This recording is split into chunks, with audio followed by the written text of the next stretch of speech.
I would hate to see a future where teachers outsource to AI the parts that I think really make good education, which is the connection pieces, when you really understand your students and can spend time with them.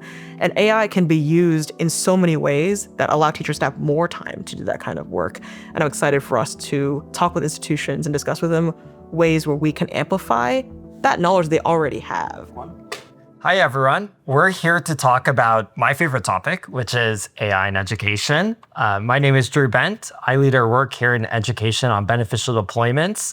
Formerly was a high school math teacher. My parents are educators. I worked in education nonprofits and would definitely consider myself a lifelong learner. I'm joined here by my wonderful colleagues who work in education across the organization. Do you want to start, Zoe? Happy to. Yeah. Hi, I'm Zoe. I'm on our education team here at Anthropic, and I support all of our non-technical audiences, including educating teachers and students about both our products and AI in general. Hi, I'm Maggie, and I founded and currently manage and support said education team, which we fondly internally call the Ministry of Education. Hi, I'm Ephraim. I'm a product engineering manager, and I've also helped build some of our products for facing education. So I think it's helpful to start here with, why are we discussing education in the first place? Or why do we even work on education in the first place at this general purpose AI lab? We all know, of course, that at Anthropic, we care a lot about studying both the potential of the technology that we're building, but also the risks. I think education is the perfect example and sort of embodiment of that because, of course, there's massive benefits, as we'll talk about in this conversation, but there's also a lot of concerns we have about the impacts of AI in education. And so when we think about the benefits, we think about, I've had many conversations with you all about how AI can prevent teacher burnout, how it can transform and really democratize access to high quality learning and tutoring, how it can change, how and what teachers teach. But then we also, of course, see the other side of it, which are all the risks and the concerns around, that teachers have about how AI could lead to more cheating and is leading to more cheating, of course, but also sort of the more existential risks of how do we make sure that these tools are actually enhancing and augmenting human thought as opposed to replacing it. And so my hope for this conversation is that we can sort of dig into all of these nuances, but also talk about the sort of practical type of work that we're doing at Anthropic to work towards these issues. So maybe to get started, I would love to hear, I know all of you, I've known you for a while, but I don't necessarily know all of your stories on what got you interested working on education in the first place. So Maggie, would love to start with you and what brought you into this work? Well, my interest in education is twofold. I think professionally, education and communication has always been part of every job I've ever held up into Anthropic. And I think personally, I, have two lovely kids in my life, and I am grappling with, just as every other parent is in this era, what can I do to help nurture them to being kind of intelligent, thoughtful, thinkers and critically engaged individuals as they grow up in the AI age? One is a lot more professional interest and where I feel like I can make a difference. And the latter is pressingly concerning to my immediate core as someone who is a guardian to young minds. How about you, Ephraim? Well, so I started my career in academia. I studied physics, maths, and I assumed I was going to be doing research for most of my life before switching to tech. And I've taught classes when I was at MIT. I've been an adjunct faculty. So education has been something I've always been interested in. When it comes to AI and education, I have two children in college. So I worry every day about what they're learning, how they're learning, what will they do once they graduate. I'm also very passionate about, I'm sure we'll talk about later, on how do institutions deal with AI in their education. So just a lot of stuff here that is both personal, but also looking forward to society. What is it, what does AI mean to education that I'm really interested in? I mean, I think you and I both having children in our lives is one of the most pressingly concerning things, where it makes it so real for you right now. Right. And I think that your kids are college age, and so they're trying to figure out what they're doing in their lives. And then my kids are younger, but I see it on the horizon that very soon there's strong decision points where you can decide how to start nurturing this kind of thinking. And I feel like if you don't catch it early, which is why we care about education at all the different ages, that it can kind of go pretty badly and compound, right? Yeah. I feel like that's hitting on a lot of why I got into education in the first place, which is I have this very deep-seated belief that education is one of the most important things we can do to make change in our society. I think most people can agree on that. And when I, pivoted from the classroom into tech, it was because I wanted to work for organizations that could do that change at scale. I think there's some things with our education system that I would fix if I had a magic wand. And I'm hoping that AI can help accelerate some of that change for the better, but also like very much recognizing that we have a big responsibility to make sure that that change goes well today and then, 10 years into the future. There was a great quote that from a professor that I talked to at some point where they were saying that all the problems in academia have existed for a while as an institution. It's just that AI is the forcing function that makes everyone deal with it now instead of keep putting it down, I guess, kicking the can down the road, right? Yeah. So I'm excited for us to deal with it ourselves. I'm just realizing now we have the parents on this side and the fur end. So we bring a good set of perspectives here. And I think on my end also, my parents are educators. And so it's always sort of looking up to them and wanting to do what they did. But I think it's helpful to also ground this conversation in some of the research that we've all been working on here. And so it was, I think, late last year that our societal impacts team at Anthropic had done research into all the ways that, users are using Claude and found that some of the top uses were in education. I think we had seen this sort of in all chatbots to some extent, but I think it was also a wake-up call for us because, what's interesting about it is that these LLMs, as we all know, were built not with education in mind, very much on answering questions. They're fine-tuned that way. They're meant for, these productivity tasks. Right. And then it's kind of this interesting emergent, phenomenon that they're very helpful for education, potentially sometimes destructive as well for people's learning. And so we started to, dig deeper into that. But I think what stood out in the research is one stat that always comes up is 47% of the student interactions on Claude were very direct, transactional types of interactions with little engagement. I know when Maggie and I were looking at that data at first, it was sort of a wake-up call because, again, we have all these incredible ways that you can use it as a Socratic tutor, but then to see that in some cases, people are using it to just do their homework. And I know as a teacher, like for me, I sort of think about the different cognitive skills that I want, my students to learn. And, at the base level, it may be things like remembering a fact and understanding some knowledge. But then you want to eventually get them to the level of synthesis and, creation. Of course, we call this Bloom's taxonomy. But what we saw in the data that I think was fascinating was we started to study Claude's interactions in these conversations and saw how well Claude is performing on these cognitive tasks and found that Claude was performing at these top levels of creating and analyzing when, again, as a teacher, that's what you want your students to do. Yeah, I think the students are kind of flipping the script on this in a way that's concerning to us as educators. And I don't know if that's necessarily, I think the first blush reaction is that that's a bad thing. But I think part of what I want to challenge us to think about and the world to think about is there like a novel taxonomy where that's the baseline and you can build on top of that to something new that hasn't been possible before AI. We've also explored how the, educators are using it and they're experimenting with it for, create lesson plans, grading.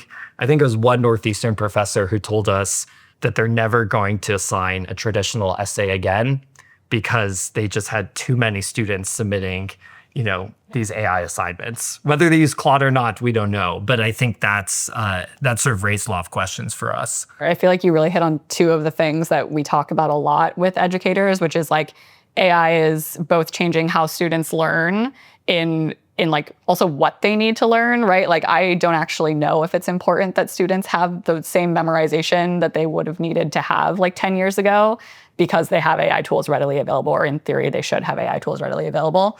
And then, when you get into like higher levels of academia, there are potentially skills that we're teaching today that won't be as important in the future. And so it's a ton for teachers to grapple with. I would love to hear from all of you. What is one thing you're really excited about with how AI can transform teaching and learning? I think one thing that really stands out to me is interactive learning experiences. I have this very vivid memory of when I was in the classroom.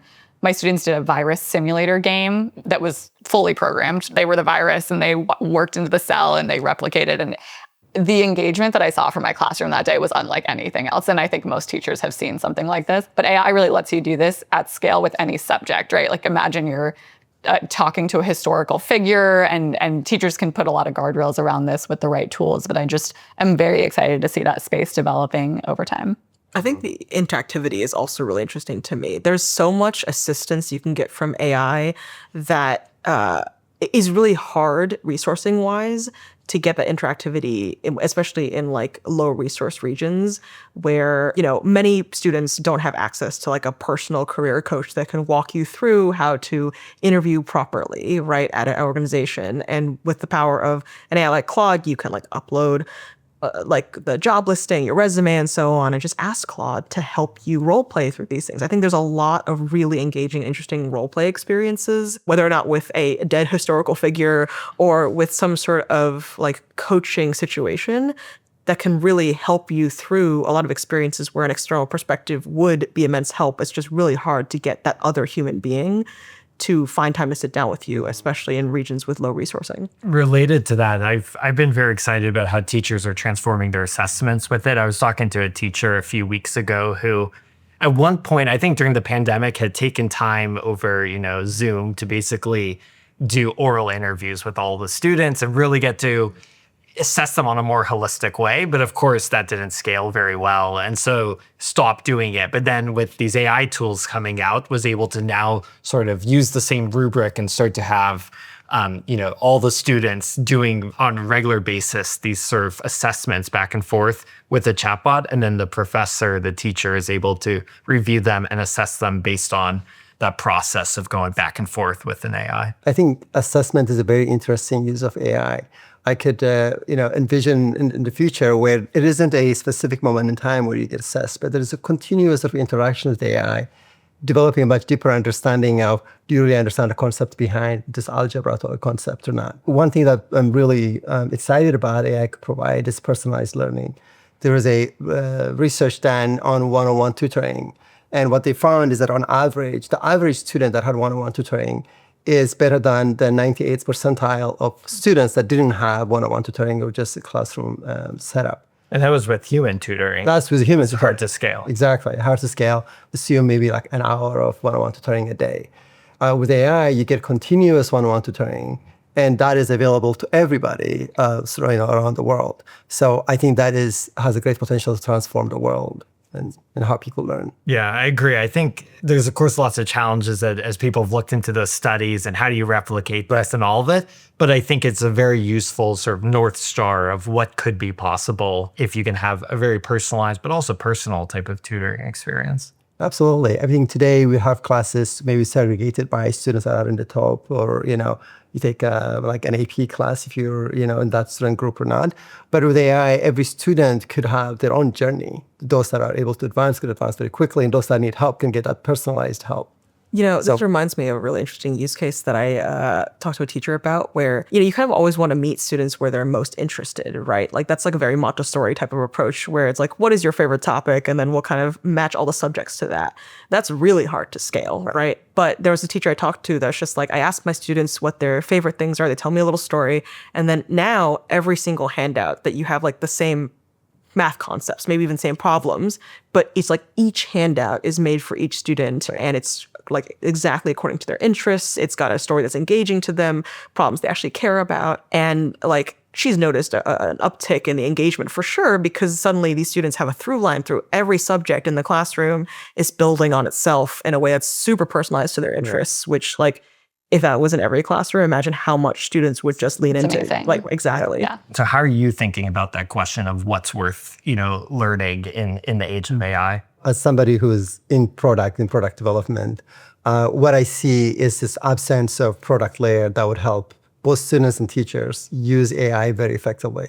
For example, my daughter's class, she's taking Python. So both of my children are studying computer science, so very, very relevant. For their exams for writing Python, they want them to write on a piece of paper because they're afraid about cheating.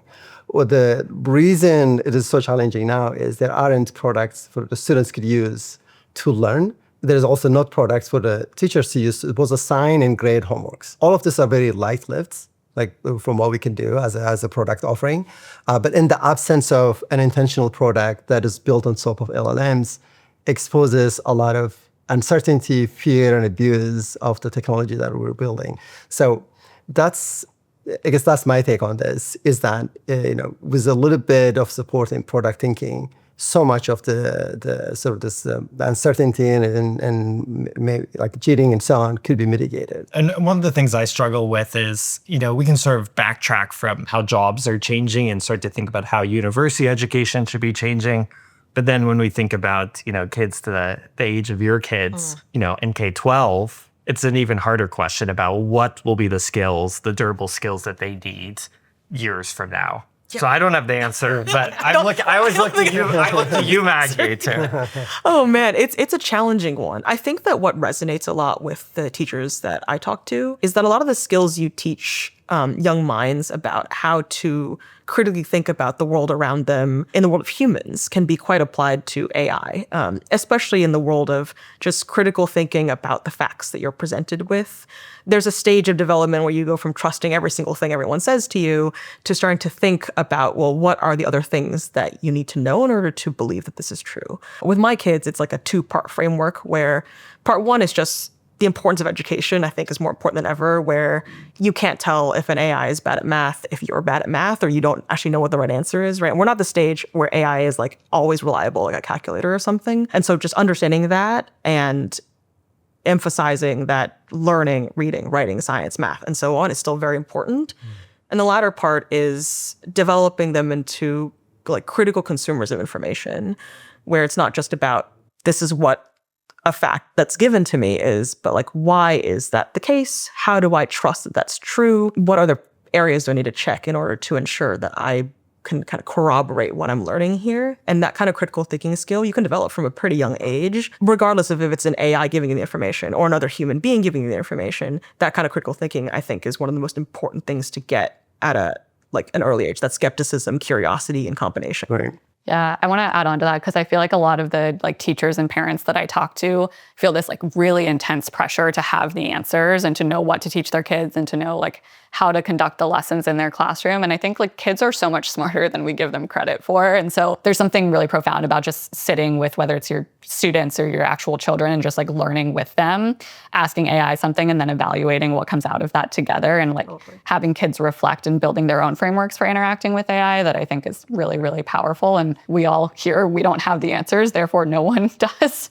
Obviously, we're working really hard to figure out what they are, but I think just encouraging that reflection at any age, wherever it's developmentally appropriate, is one of the best things people can be doing right now.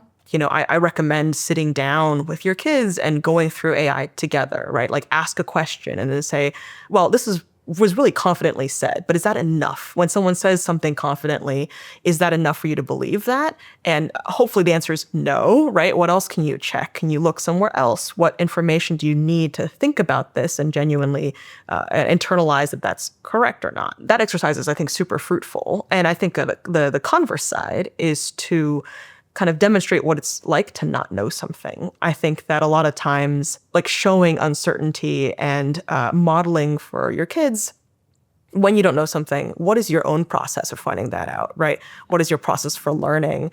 I think that what I want to impart upon my kids is finding the answer is just the start of your learning journey. And I think for many institutions, schools, and so on, getting to the answer is really what we're testing right now. But if we make that the beginning of someone's journey, especially learning with AI, then that I think opens up a whole series of doorways. And so yeah, at home I try to show my process for discovering something, and that adults don't always have the answers. Kids are super smart and they're able to find answers on their own in ways that if we just taught them to ask the right questions, then they'll be able to discern for themselves what is true and what isn't, and not just trust things at face value.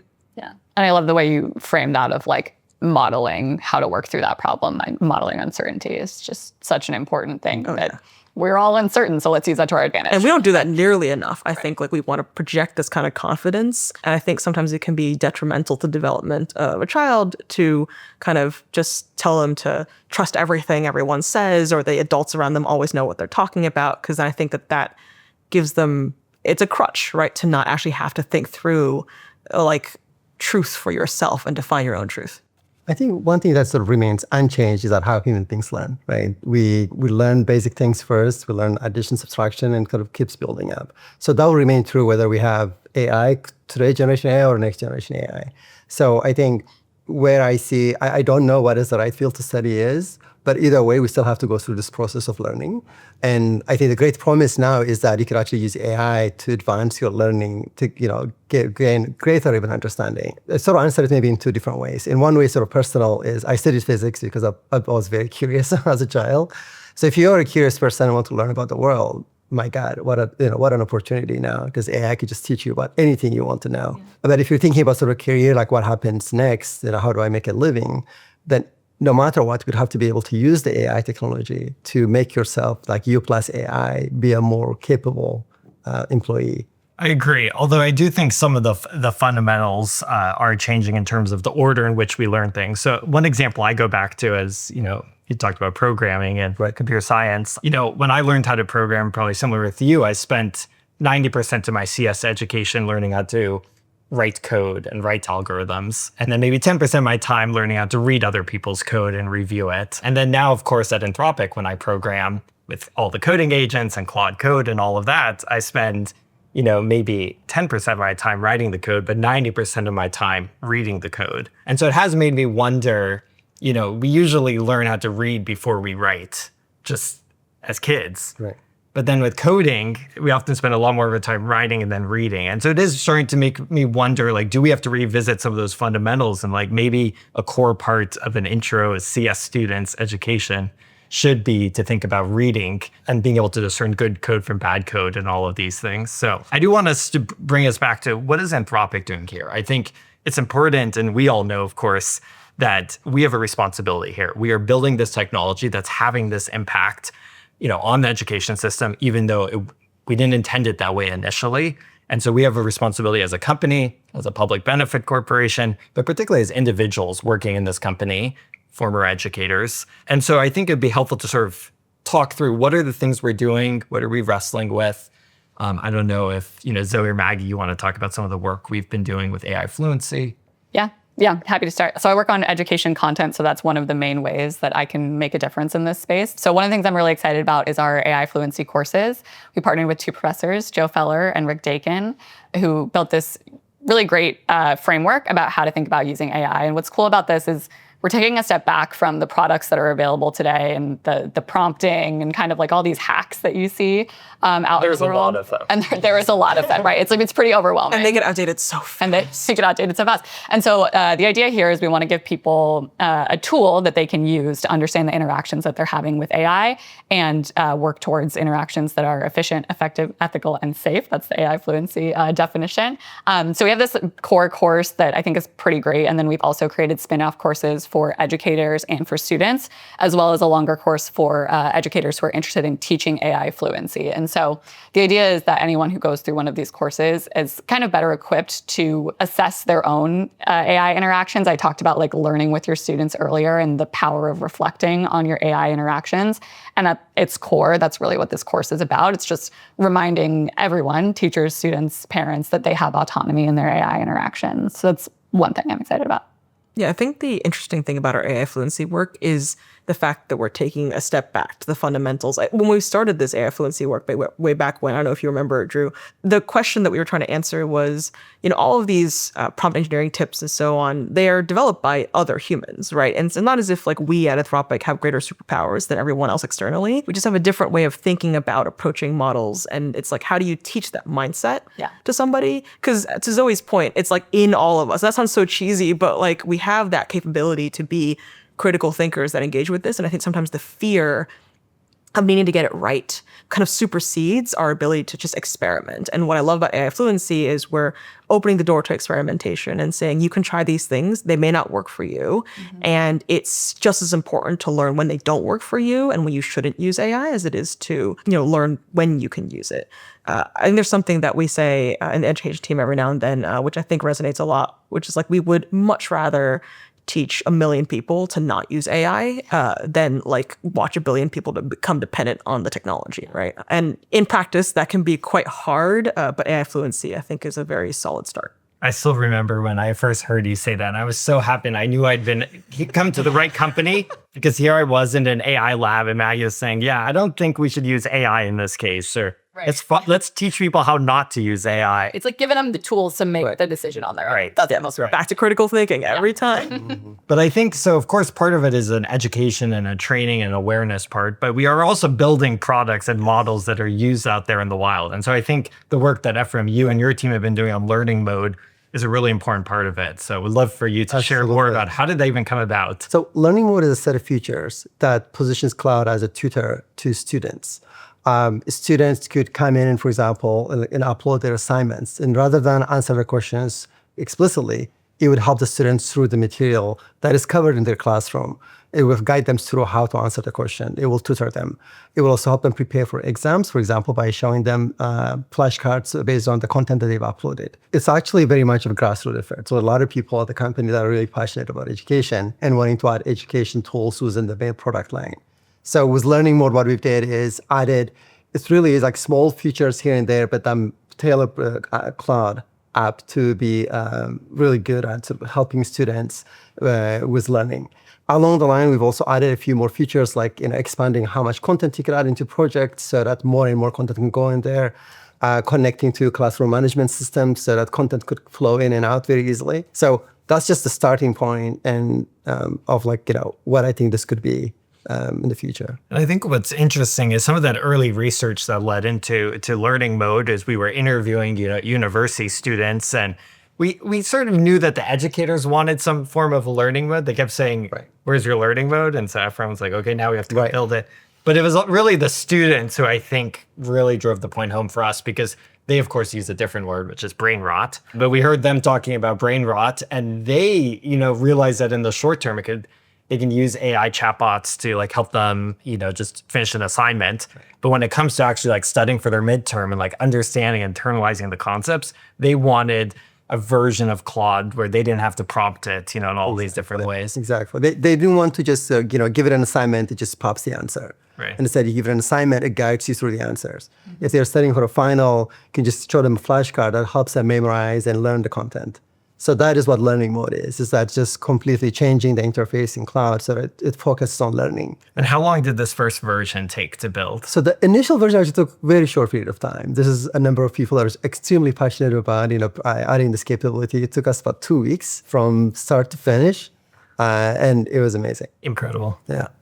The other aspect of this, of course, is we can work on these training programs, we can improve our products and our model. But then, of course, it's how do we partner with the outside world? We're a tech company. We're a small part of this much broader ecosystem. And so, Zoe, you've been doing a lot of the work we've done partnering with institutions like the Teachers Union, AFT. We'd love to hear more about what goes into those partnerships and why are we so focused on them? Yeah, I mean, you and me both.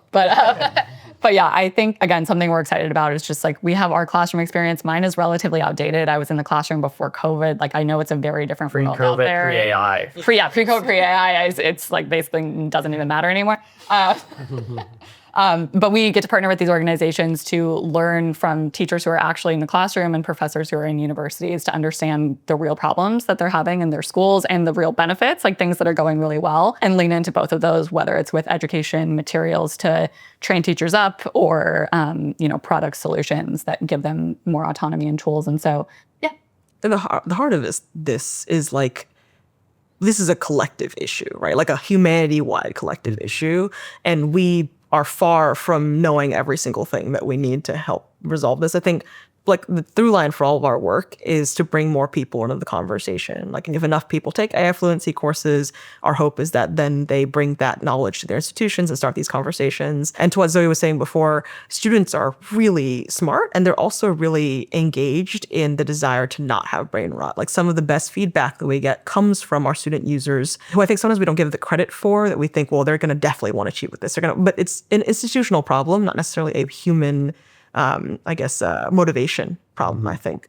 I think that our best feedback, from all of our product users, indicates that they don't want this reliance on these models. They want to feel like their own human capabilities are augmented and improved by this collaboration with AI. So I'm very proud of us in general in our products for not optimizing for kind of the standard engagement metrics, where we're not trying to optimize for retention or how much time you spend on the product or dependency on the product. And we make active product decisions now and into the future that sometimes actually encourage that greater augmented thinking or encourage, again, times when you don't use AI, or as the kids call it, touch grass, right? So I'm excited for us to keep going down that pathway. Yeah, and that was one of the most surprising things to me joining Anthropic was that it's not a growth optimized company, right? Like most SaaS companies want to optimize for users, retention, all these things.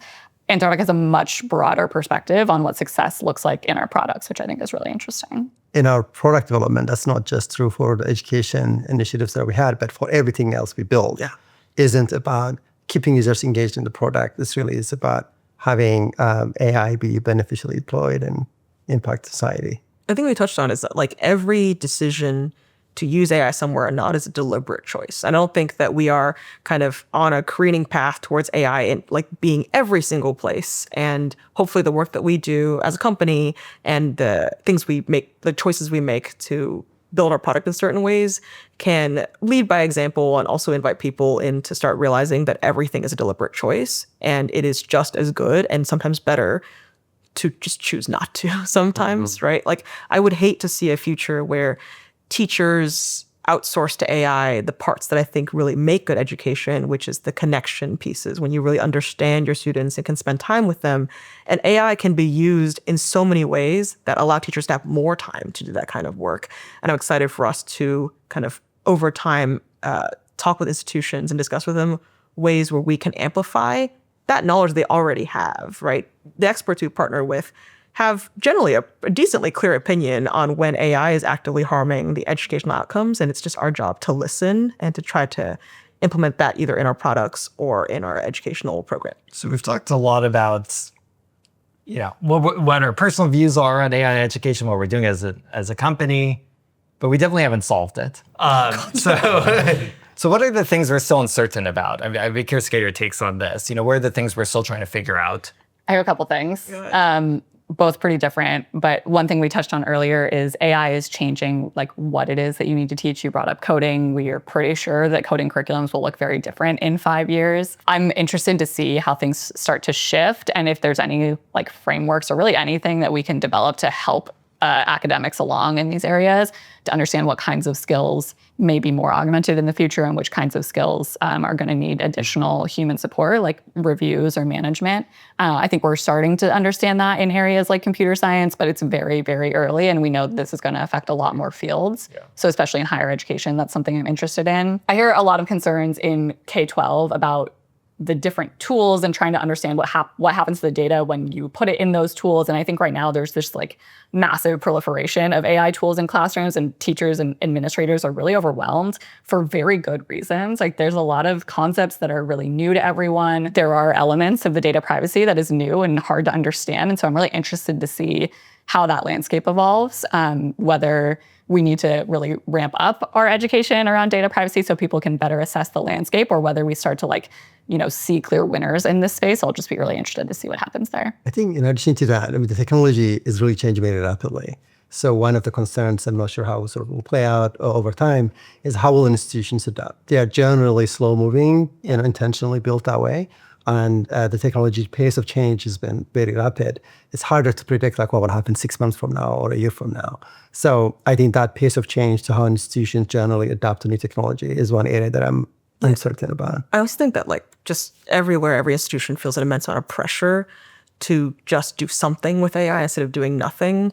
And I have no idea how to kind of balance or help organizations balance the fact that pressure is really real, but also when it comes to education, especially, moving fast and breaking things is not an option, right? And that's just so challenging for both the individual teacher, but also the entire institution at large.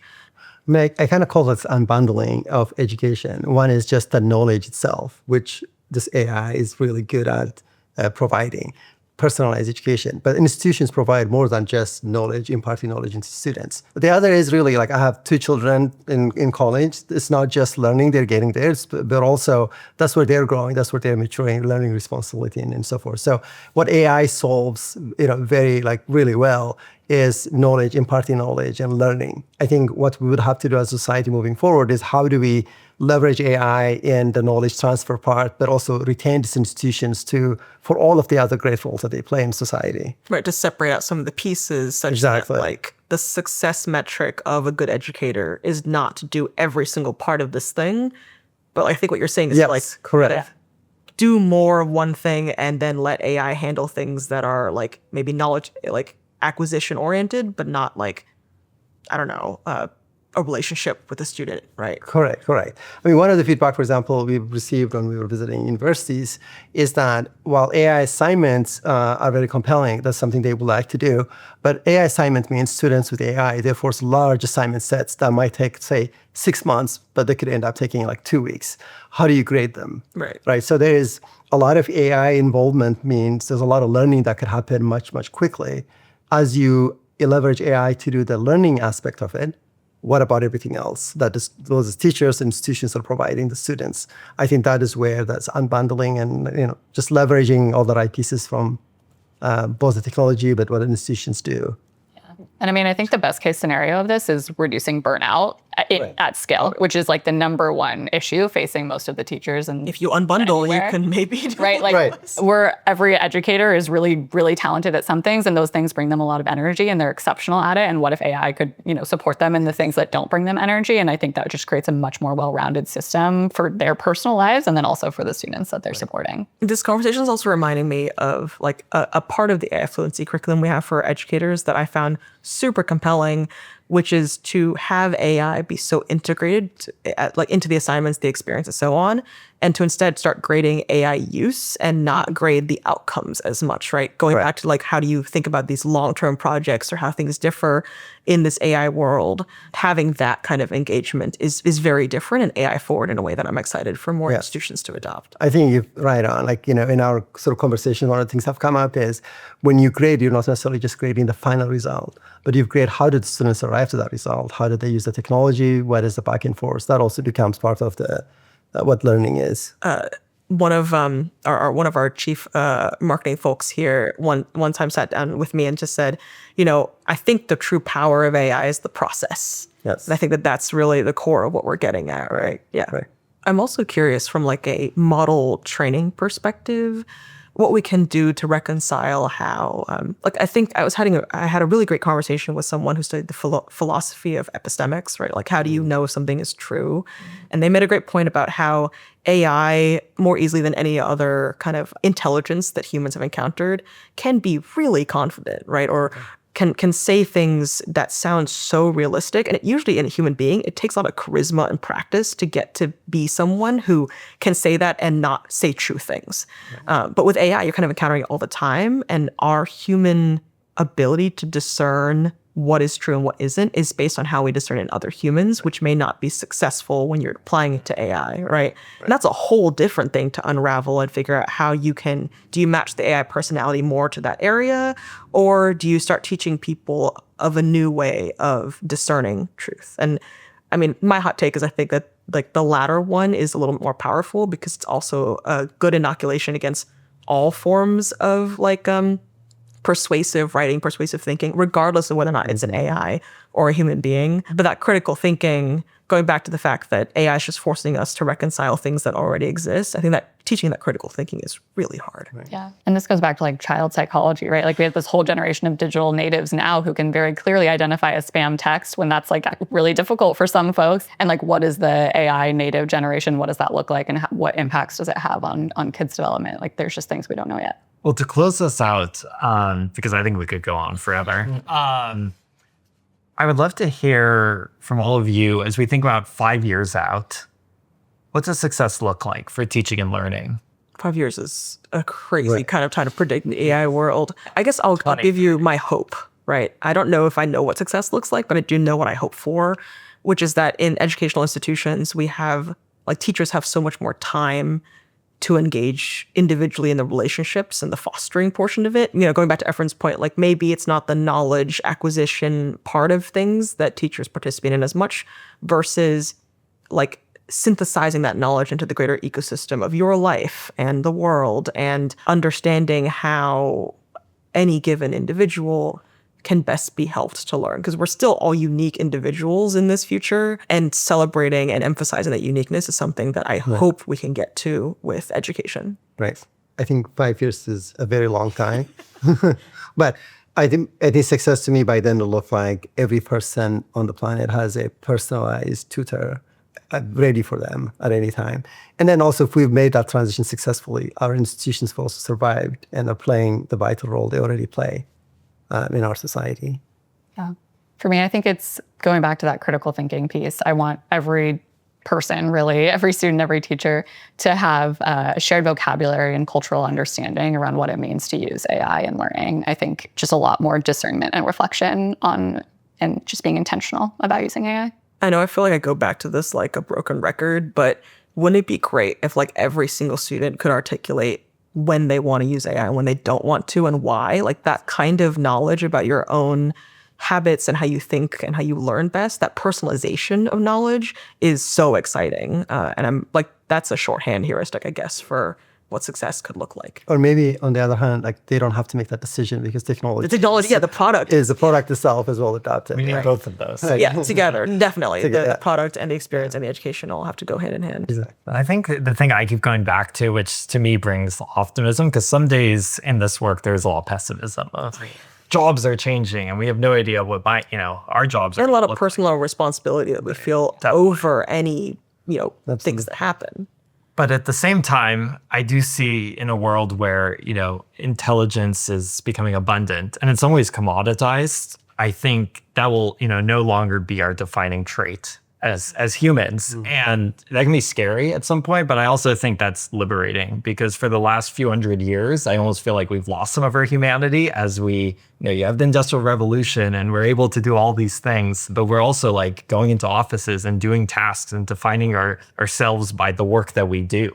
And that may not be the thing that we can do best, 5 years from now, but there are so many things that a teacher does, that a doctor does that are truly human that are not intelligence, And so I almost am excited for the things to sort of strip away. And so for us, and I think our education system's at the core of it, to really focus on what makes us human. There's an Oxford professor that said this great quote I think about all the time, which is, he says, I think the age of AI will be the age of asking good questions.